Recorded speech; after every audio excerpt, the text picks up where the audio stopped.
Welcome back everyone. Welcome to Bhutani की पाठशाला। मैं किशन भूटानी, आपका टीचर। आज हम सेकंड वीडियो के बारे में बात करेंगे। सेकंड वीडियो मतलब नेशनल इनकम का सेकंड वीडियो।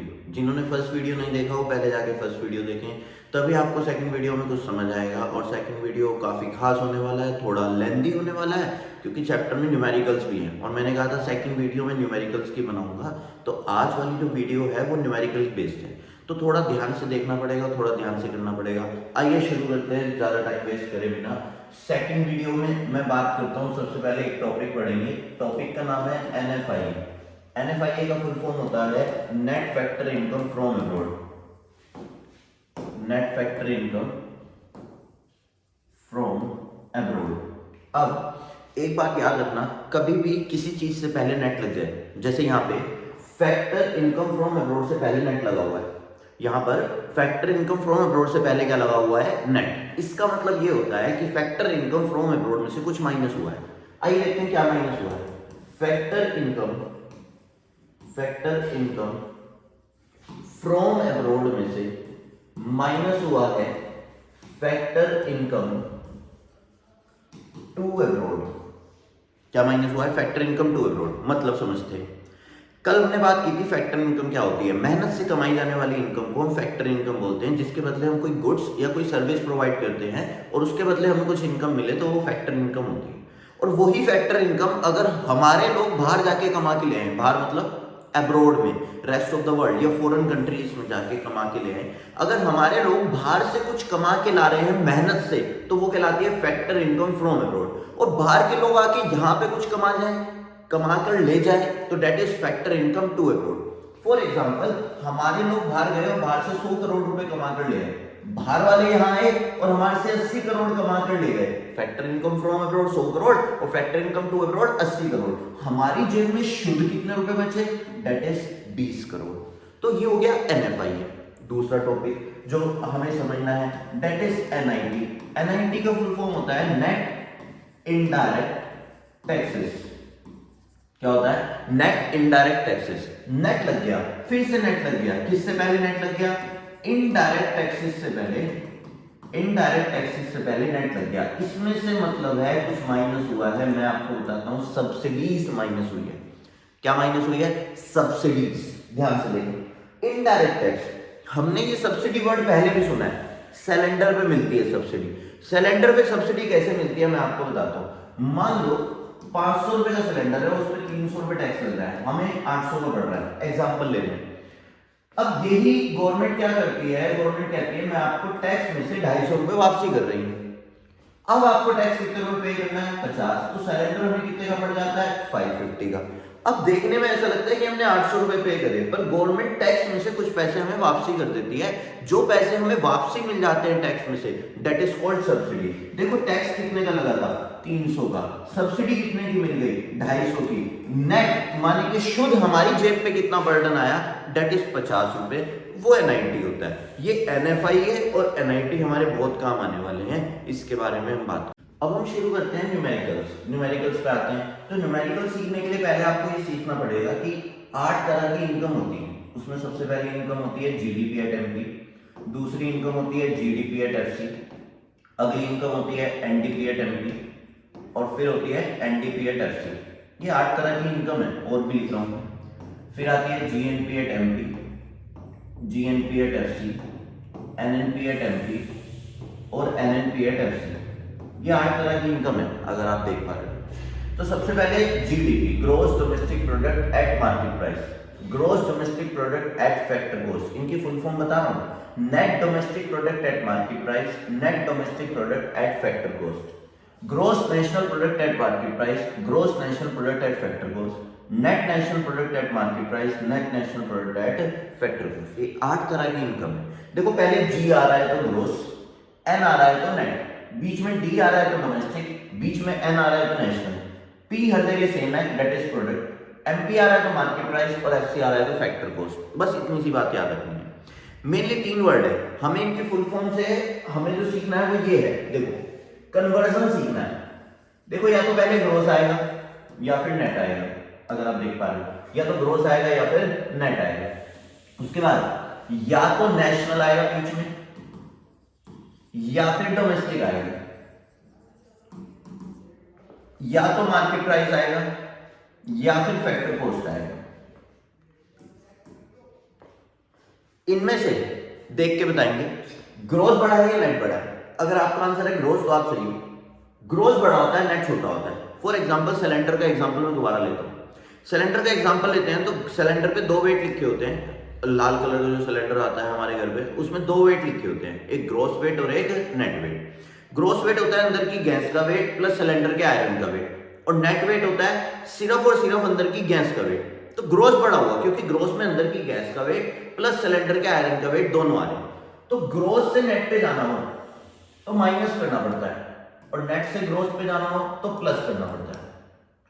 नेशनल बड़ा होता है, डोमेस्टिक छोटा होता है। नेशनल से डोमेस्टिक पे जाने के लिए माइनस होगा और डोमेस्टिक से नेशनल पे जाने के लिए प्लस होगा। एमपी बड़ा होता है, एफसी छोटा होता है। अब आपको एमपी और एफसी नहीं पता होंगे। मार्केट प्राइस और फैक्टर कॉस्ट। मार्केट प्राइस होता है जिस रेट पे गुड्स बाजार में बिक रहे हैं। फैक्टर कॉस्ट हमारा बनाने में कितना खर्चा आ गया, दैट इज फैक्टर कॉस्ट। तो मार्केट प्राइस और फैक्टर कॉस्ट, मार्केट प्राइस बड़ा होगा, फैक्टर कॉस्ट छोटा होगा, तो एफसी से एमपी पे जाने के लिए प्लस और एमपी से एफसी पे जाने के लिए माइनस। अब सवाल उठता है क्या प्लस और क्या माइनस। तो समझते हैं, जब हम ग्रोस से नेट पर जाएंगे तो हम माइनस करेंगे डेप्रिसिएशन। क्या माइनस करेंगे, डेप्रिसिएशन। और नेट से ग्रोस पे जाने के लिए प्लस करेंगे डेप्रिसिएशन। नेशनल से डोमेस्टिक पे जाना हो माइनस एनएफआईए, जो भी हमने पढ़ा, net factor income from abroad. Domestic से नेशनल पे जाना हो तो प्लस एनएफआईए। एमपी से एफसी पे जाना हो, एमपी से एफसी पे जाना हो तो माइनस एनआईटी। अभी हमने पढ़ा NIT, net indirect taxes. FC से एमपी पे जाने के लिए plus NIT, net indirect taxes.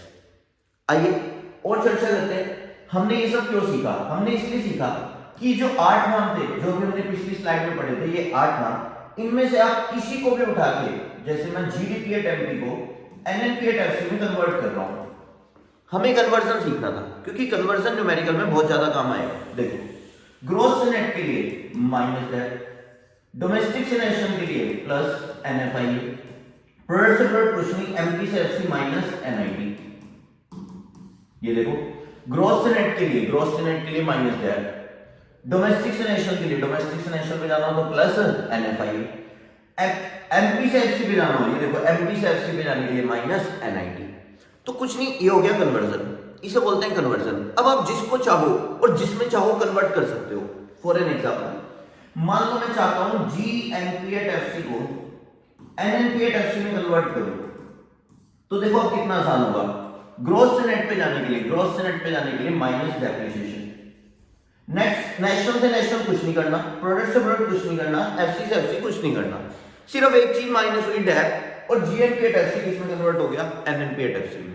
तो इतना आसान होता है कन्वर्जन। तो ये जैसे कि अभी भी हमने 8 नाम पढ़े, इनमें से सारी की सारी इनकम है, ये सारी की सारी इनकम है, बट इनमें से कुछ इनकम खास है। जैसे ये एनडीपी एट एफसी, इसे हम बोलते हैं डोमेस्टिक इनकम। क्या बोलते हैं, डोमेस्टिक इनकम। डोमेस्टिक इनकम वो होती है जो इंडिया में कमाई जाए, कोई भी कमा रहा हो, मैटर नहीं करता, इंडिया में कमाई जाए, चाहे बाहर का बंदा आके कमा रहा हो, चाहे कोई भी कमा रहा हो। अगर इंडिया में कमाई जा रही है तो वो हमारी domestic income, which is denoted with NDP at FC. दूसरी होती है एनएनपी एट एफसी, ये हमारी नेशनल इनकम होती है। नेशनल इनकम का मतलब है इंडिया का रेजिडेंट पूरे वर्ल्ड में कहीं पर भी इनकम कमा रहा हो, चाहे इंडिया में चाहे इंडिया से बाहर, तो वो हमारी नेशनल इनकम कहलाती है। हमारा जो चैप्टर है उसका नाम नेशनल इनकम है। हमें नेशनल इनकम निकालनी सीखनी है। नेशनल इनकम निकालने के लिए 3 मेथड है। नेशनल इनकम निकालने के लिए 3 मेथड है जो आपके सामने है। पहला मेथड है इनकम मेथड, दूसरा मेथड है एक्सपेंडिचर मेथड, और तीसरा मेथड है वैल्यू एडेड मेथड। ये इनके कॉमन नाम है, इनकम मेथड, एक्सपेंडिचर मेथड और तीसरा वैल्यू एडेड मेथड। तो इनके कॉमन नाम है, पर इनके और भी नाम है जो आपको कोई नहीं बताता, बहुत ही रेयर नाम आते हैं, पर ठीक है। Factor payment method, distributive share method. ये इनकम मेथड के 2 नाम और हैं, इन्हें भी याद करना जरूरी है क्योंकि जिस दिन पेपर टफ बनेगा उस दिन आपको नहीं पता लगेगा कि इस नाम से आ जाएगा, और हमें उसी दिन की तैयारी करनी होती है कि जिस दिन पेपर टफ आए तो हम कर पाए, बाकी लोग अपना अपना देखें। एक्सपेंडिचर मेथड का भी दूसरा नाम है income disposable method, value added का मेथड का दूसरा नाम है वो फेमस है प्रोडक्ट मेथड, प्रोडक्शन मेथड और आउटपुट मेथड। ये सब वैल्यू एडिड मेथड के नाम है। तो इनके अनदर नेम भी आप जरूर याद कर लेना, बहुत ही कॉमन होते हैं इनकम मेथड, एक्सपेंडिचर मेथड और value added method. Value added method के दूसरे नाम भी काफी फेमस है, output method, production method, product method. पर इनकम मेथड और एक्सपेंडिचर मेथड का अनदर नेम काफी कॉमन नहीं है, ये बहुत ही रेयर देखने को मिलता है। इनकम मेथड का दूसरा नाम factor payment method, distributive share method, income disposable method. अभी मैं आपको इनकम मेथड पढ़ाना चाहता हूं, तो इनकम मेथड के लिए आपको कुछ नहीं करना है। इनकम मेथड इतना ज्यादा आसान है जिसकी कोई लिमिट नहीं। सबसे पहले इनकम मेथड के लिए आपको तीन चीजें जोड़नी है, सीओई, ओएस और एमआई। इन सबको ऐड करना है। जैसे ही आप इन सबको ऐड करोगे एनडीपीएटएफसी निकल के आएगा, जिसे हम डोमेस्टिक इनकम भी बोलते हैं। कितनी चीजें ऐड करनी है? तीन, सीओई, ओएस और एमआई। अब आपको मन कर रहा होगा इसका मीनिंग जानने का कि सीओई क्या है, ओएस क्या है, एमआई क्या है। तो सीओई सीखते हैं पहले। सीओई का मतलब है कॉम्पनसेशन ऑफ एम्प्लॉइज। एम्प्लॉय को काम करने के बदले जो भी दिया जाए वो सब कहलाता है compensation of employees. Operating surplus, business चलाने से जो इनकम होती है, that is operating surplus. MI, mix income of self employed. कोई बंदा खुद एम्प्लॉयड है और उससे जो इनकम कमा रहा है वो कहलाती है mix income of self employed. दुनिया में पैसे कमाने के तीन ही तरीके हैं, इनके अलावा तरीके हैं ही नहीं। या तो नौकरी कर लो, नौकरी करोगे तो तुम्हें कॉम्पनसेशन मिलेगा। बिजनेस करोगे तो तुम्हें ऑपरेटिंग सरप्लस, सरप्लस माने प्रॉफिट मिलेगा। और तीसरा mix income of self employed. अगर तुम कहीं पे जॉब नहीं कर रहे और कहीं बिजनेस भी नहीं कर रहे तो तुम किसी प्रोफेशन में जाओगे, प्रोफेशन से तुम इनकम कमाओगे, वो कहलाएगी mix income of self employed. तो तीन चीजें करनी है, सीओई, ओएस और एमआई। जब इन तीनों को ऐड कर लोगे तो तुम्हारा निकल के आएगा एनडीपीएटएफसी। अब तुम्हारे मन में आना चाहिए सवाल, वो सवाल ये होना चाहिए, क्या सर सीओई क्वेश्चन में होगा? हो सकता है हो, नहीं हुआ कोई बात नहीं। ओएस क्वेश्चन में होगा, हो सकता है हो, नहीं हुआ कोई बात नहीं। एमआई क्वेश्चन में हो सकता है हो, नहीं हुआ तो हम देख लेंगे। तो कैसे करना है? अगर ये तीनों क्वेश्चन में दे दिया आपको तो आपके लिए बहुत आसान है। आप तीनों को ऐड करो, एनडीपीएटएफसी निकालो और फिर उसे एनएनपीएटएफसी, जिसे हम नेशनल इनकम बोलते हैं, उसे कन्वर्ट कर दो। कन्वर्जन अभी आपने सीखा ही है। नेट से नेट के लिए कुछ नहीं करना है, डोमेस्टिक से नेशनल के लिए प्लस, एनएफआई के प्रोडक्ट से प्रोडक्ट कुछ नहीं, एफसी से एफसी कुछ नहीं। देखो एक चीज ऐड हुई और डोमेस्टिक इनकम किस में कन्वर्ट हो गई? नेशनल इनकम में। तो ये है कन्वर्जन। आइए सीओई, ओएस और एमआई को पढ़ते हैं। ये तीनों क्या है? सीओई, कॉम्पनसेशन ऑफ एम्प्लॉइज, काम करने के बदले जो पैसे मिलते हैं। अगर ये क्वेश्चन में दे रखा है तो वेल एंड गुड है, अगर नहीं दे रखा तो तीन चीजें जोड़ लेना, तीन एलिमेंट्स जोड़ने हैं, सीओई आ जाएगा। वो तीन एलिमेंट्स कौन से हैं? Wages and salaries in cash, काम करने के बदले जो पैसे मिले, cash. Wages and salaries in kind, पैसों के अलावा भी बहुत सारी चीजें मिलती हैं। फॉर एग्जांपल अगर मैं पैसों के अलावा बात करूं तो पैसों के अलावा जब हम काम करते हैं तो हमें रहने के लिए घर दिया जा सकता है, चलाने के लिए कार दी जा सकती है, हेल्थ फैसिलिटी दी जा सकती है, मेडिकल फैसिलिटी भी बोलते हो आप। तो अगर ये सब फैसिलिटी मिल रही है कैश के अलावा तो वो सब आएंगी wages and salaries in kind में। बहुत सी बार क्वेश्चन में सिर्फ वेजेस एंड सैलरीज दे रखा होता है, तो मतलब वेजेस एंड सैलरीज को कैश वाला और काइंड वाला मिला कर दे दिया। ये तीसरा पॉइंट बहुत खास है, employer contribution in social security scheme. क्या मतलब? देखो पेंशन स्कीम, ग्रेचुटी स्कीम, इसमें दोनों पैसे डालते हैं, एम्प्लॉय भी और एम्प्लॉयर भी। एम्प्लॉय अपनी सैलरी से देता है और मालिक अपनी जेब से देता है। देता किसके लिए है? एम्प्लॉय के लिए। फॉर एग्जांपल पेंशन में पैसे डाल रहे हैं तो जब एम्प्लॉय रिटायर होगा तो उसे बहुत सारे पैसे मिलेंगे एक साथ। इसमें पैसे किसने डाले हैं? दोनों ने, एम्प्लॉय ने भी और एम्प्लॉयर ने भी। एम्प्लॉय ने अपनी सैलरी से डाले हैं जो उसे कैश मिलता है, मालिक ने, जो एम्प्लॉयर है, उसने अपनी जेब से डाले हैं।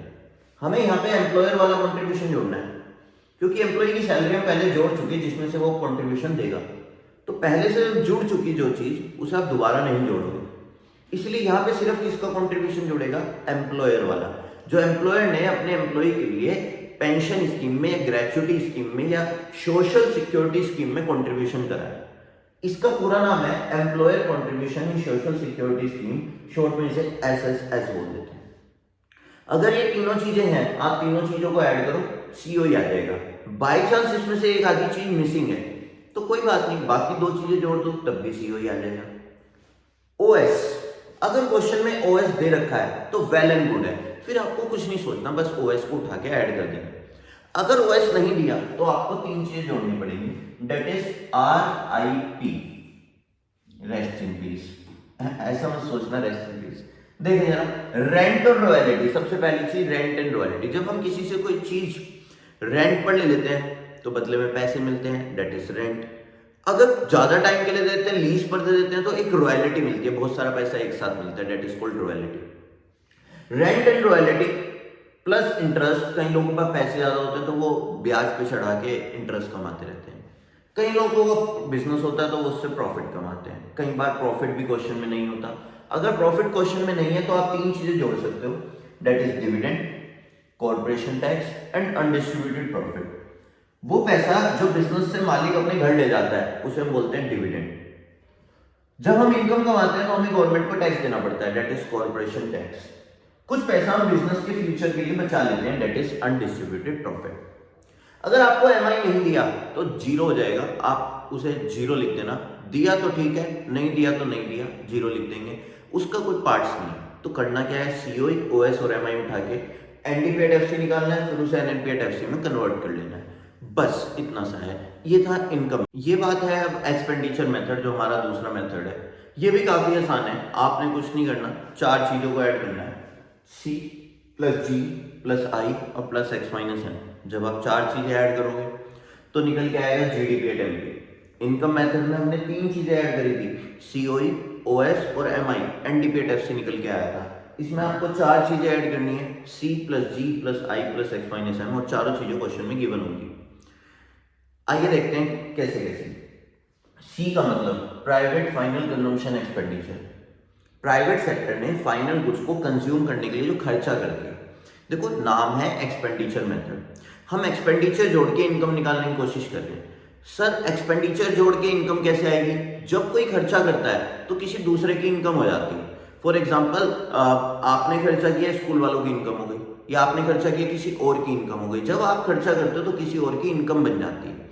तो इसलिए हम खर्चे जोड़ के इनकम निकाल रहे हैं। 4 सेक्टर होते हैं इकोनॉमी में, private sector, public sector, producing sector और रेस्ट ऑफ द वर्ल्ड। तो चारों के खर्चे जोड़ के मैं इनकम निकालने की कोशिश कर रहा हूं। तो ठीक है, इसलिए 4 एलिमेंट्स हैं। पहला C, private final consumption expenditure, private sector ने फाइनल गुड्स को कंज्यूम करने के लिए जो खर्चा कर दिया। G, government final consumption expenditure, government sector ने फाइनल गुड्स को कंज्यूम करने के लिए जो खर्चा कर दिया। तीसरा सेक्टर, प्रोड्यूसिंग सेक्टर, ये खर्चे नहीं करता, ये कहता है मैं जो भी खर्चा कर रहा हूं वो मेरी इन्वेस्टमेंट है। इन्वेस्टमेंट है, इन्वेस्टमेंट का दूसरा नाम होता है कैपिटल फॉर्मेशन। तो ये ज्यादातर आपको कैपिटल फॉर्मेशन के नाम से मिलेगा। किस नाम से मिलेगा? कैपिटल फॉर्मेशन के नाम से। और लास्ट है X minus M, export minus import. अगर मैं एक्सपोर्ट में से इंपोर्ट माइनस करता हूं तो बचता है नेट एक्सपोर्ट। कभी कभी क्वेश्चन में नेट एक्सपोर्ट की बजाय नेट इंपोर्ट दे देते हैं, हमारे साथ धोखा करते हैं। नेट एक्सपोर्ट की बजाय क्या दे देते हैं? Net import. अगर हमें नेट इंपोर्ट दे दिया, बाय चांस हमें क्या दे दिया? नेट इंपोर्ट दे दिया अगर, तो हम नेट इंपोर्ट को साइन चेंज करके नेट एक्सपोर्ट में कन्वर्ट कर सकते हैं। मतलब नेट इंपोर्ट का जैसे ही आप साइन चेंज करोगे तो नेट एक्सपोर्ट बन जाएगा। तो इतना सा काम करना है। खेल बताए क्या है? सी प्लस जी प्लस आई प्लस एक्स माइनस एम। इनमें से सबसे जरूरी है आई। आई आपको या तो इन्वेस्टमेंट के नाम से गिवन होगा या कैपिटल फॉर्मेशन। आइए सीखते हैं कि आई में खेल क्या है। अब जो इन्वेस्टमेंट होता है वो 2 तरीके का होता है। इन्वेस्टमेंट एक होता है लॉन्ग टर्म इन्वेस्टमेंट और एक होता है short term investment. Long term investment और शॉर्ट टर्म इन्वेस्टमेंट कई बार अलग अलग दे देते हैं, तो हमें उन्हें जोड़ना पड़ता है। कैसे? आइए देखते हैं। आई आपको दे रखा होगा इस नाम से, gross domestic capital formation. Gross domestic capital formation. अगर ये इसी नाम से है तो हमें कोई दिक्कत नहीं है, हमें यही नाम चाहिए होता है। मतलब क्या है? कैपिटल फॉर्मेशन माने इन्वेस्टमेंट, डोमेस्टिक माने इंडिया में जो इन्वेस्टमेंट हुआ हमें वो चाहिए, उसकी ग्रोस वैल्यू चाहिए। अगर मैं 1 लाख की मशीनरी खरीदता हूं, आज वो 90,000 की रह जाती है, तो 90,000 उसकी नेट वैल्यू है। मैंने कितने रुपए लगाए थे डेप्रिसिएशन से पहले? मैंने लगाए थे 1 लाख रुपए, तो उसकी ग्रोस वैल्यू 1 लाख है। मेरी तरफ से जो इन्वेस्टमेंट हुआ था मुझे वो वैल्यू चाहिए, इसलिए यहां पे होता है ग्रोस डोमेस्टिक कैपिटल फॉर्मेशन। कभी कभी हमारे साथ धोखा करेंगे और हमें दे देंगे ग्रोस डोमेस्टिक देखना सेम है, सेम ग्रोस डोमेस्टिक, बस लगा देंगे fixed capital formation. Fixed capital formation, देखो दो तरह का इन्वेस्टमेंट होता है, लॉन्ग टर्म और शॉर्ट टर्म। अगर वो फिक्स लगा रहे हैं इसका मतलब वो लॉन्ग टर्म इन्वेस्टमेंट दे रहे हैं। हमें साथ में शॉर्ट टर्म इन्वेस्टमेंट ऐड करना पड़ेगा, और शॉर्ट टर्म इन्वेस्टमेंट आपको दे रखा होगा चेंज इन स्टॉक के नाम से। किस नाम से दे रखा होगा? Change in stock. देखो अगर आप फिक्स में चेंज इन स्टॉक ऐड कर देते हो तो ये वापसी बन जाता है gross domestic capital formation. Fix हट जाता है अगर आप ऐड कर देते हो चेंज इन स्टॉक। अब आपको और भी धोखा मिल सकता है। धोखा कैसे? नेट डोमेस्टिक कैपिटल फॉर्मेशन दे सकते हैं। क्या दे सकते हैं? Net domestic capital formation. अब इसका क्या मतलब है नेट डोमेस्टिक कैपिटल फॉर्मेशन? इस बार हमें मशीन की वैल्यू 90,000 वाली दे दी, तो हम इसमें डैप ऐड कर देंगे। जैसे ही हम नेट में डैप ऐड करेंगे वो बन जाएगा ग्रॉस डोमेस्टिक कैपिटल फॉर्मेशन। फिर हमें एक और धोखा मिल सकता है, हमें ऐसे दे सकते हैं net domestic fixed capital formation. अब आपको पता लग गया कि फिक्स हटाने के लिए आपको क्या ऐड करना पड़ेगा? फिक्स हटाने के लिए हमें चेंज इन स्टॉक ऐड करना पड़ेगा, चेंज इन स्टॉक। और नेट को ग्रोस में करने के लिए प्लस डैप करना पड़ेगा। अब मैंने दो चीजें ऐड करी, एक चेंज इन स्टॉक और एक डेप्रिसिएशन। जब मैंने डैप ऐड करा तो ये ग्रोस बन गया, ग्रोस डोमेस्टिक फिक्स हट क्या ऐड करके change in stock capital formation. तो ऐसे आई का खेल है। अगर आपको इस मेथड में कंफ्यूजन होगा तो सिर्फ आई को लेके होगा और कोई कंफ्यूजन नहीं हो सकता। तो ये हमारा था एक्सपेंडिचर मेथड, काफी आसान मेथड है। तीसरे मेथड, इस मेथड का नाम है वैल्यू एडेड मेथड। ये भी बहुत आसान है, ये तो सबसे ही आसान है। वैल्यू एडेड मेथड में कुछ नहीं करना आपने, या तो जीडीपी एट एमपी आएगा, जीबी एट एमपी, फॉर्मूला दोनों का सेम है। जैसे वो क्वेश्चन में पूछेंगे वैसे बात कर लेंगे। अगर वो क्वेश्चन में पूछते हैं एनवी एट एफ सी बता दो, फिर मैं यहाँ पे यूज कर लूंगा जीबी एट एमपी। वो कहेंगे एनडीपी एट एफ सी बता दो, फिर मैं यूज कर लूंगा जीडीपी एट एमपी। तो मुझे सिचुएशन के हिसाब से ना जीबी एट एमपी या जीडीपी एट एमपी का यूज करना है। फॉर्मूला क्या है? फॉर्मूला छोड़ो, पहले मैं एक नॉर्मल सी चीज पूछता हूँ मैं आपसे। मान लो ये पेन है, मैंने ये पेन 10 रुपए में बनाया और 12 का बेच दिया, तो आप कहोगे प्रॉफिट हो गया 2 रुपए का। 10 का बनाया 12 का बेच दिया। यहाँ पे भी यही है, यही करना है। सेल में से परचेज माइनस करनी है। 12 की सेल हुई, 10 की परचेज हुई, बस नाम बदले जाएंगे। सेल का नाम यहाँ पे रख दिया जाएगा वैल्यू ऑफ आउटपुट, और परचेज का नाम रख दिया जाएगा इंटरमीडिएट कॉस्ट या इंटरमीडिएट कंजम्पशन। अच्छा, इंटरमीडिएट कॉस्ट हमने पहले, इंटरमीडिएट गुड्स हमने पहले पढ़े हैं। इंटरमीडिएट गुड्स क्या होते हैं? जो या तो रीसेल के लिए हो या फर्दर प्रोडक्शन के लिए हो। रीसेल के लिए या फर्दर प्रोडक्शन के लिए। तो अगर रीसेल के लिए गुड है या फर्दर प्रोडक्शन के लिए आप खरीद रहे हो, तो उसका जो खर्चा होगा वो इंटरमीडिएट कॉस्ट कहलाएगा या इंटरमीडिएट कंजम्पशन कहलाएगा। तो सेल में से परचेज माइनस करनी है। सेल का नाम है वैल्यू ऑफ आउटपुट। क्या नाम है? Value of output. देखो वैल्यू ऑफ आउटपुट दे रखा हो तो वेल एंड गुड है। वैल्यू ऑफ आउटपुट नहीं दे रखा तो आपको sale plus change in stock कर लेना है, बस इतना सा करना, sale plus change in stock. और अगर आईसी नहीं दे रखा तो आप खर्चा कर दो। वो जो खर्चा करा था किसके ऊपर? रीसेल के लिए और फर्दर प्रोडक्शन के लिए। वो क्वेश्चन में दे रखा होगा, अगर आईसी नहीं दे रखा तो आपको सेल में से परचेज माइनस करनी है। जीबी एट एमपी आ जाएगा या जीडीपी एट एमपी आ जाएगा, फिर जिसमें चाहो उसमें कन्वर्ट कर लो। देखो कितना आसान मेथड है। अगर आपको किसी भी मेथड में कोई दिक्कत आती है, मेरा व्हाट्सअप नंबर नीचे डिस्क्रिप्शन में गिवन है, आप मुझे कांटेक्ट कर सकते हैं, मैं आपको सॉल्यूशन दे दूंगा। ठीक है, आज की वीडियो यहीं पे एंड करते हैं कि हमारा न्यूमेरिकल्स थे। न्यूमेरिकल्स में बहुत इजी तरीका है, ये तीनों मेथड कर लो, न्यूमेरिकल्स खत्म है। तो तुम्हारा सेशन जैसे एंड होने वाला है, तो मैं तुम्हें कुछ बात बता देता हूँ। मैं ये कहना चाहता हूँ इन दी एंड कि भले ही तुम्हारे अंदर से हमेशा पसीने की स्मेल आती रहे, पर जो खुशबू आनी चाहिए वो ईमानदारी, लॉयल्टी की आनी चाहिए, और वो ही सबसे अच्छी खुशबू है। परफ्यूम लगाओ चाहे ना लगाओ, ईमानदारी की खुशबू तुम्हारे अंदर से हमेशा आनी चाहिए। बस इतना याद रखना।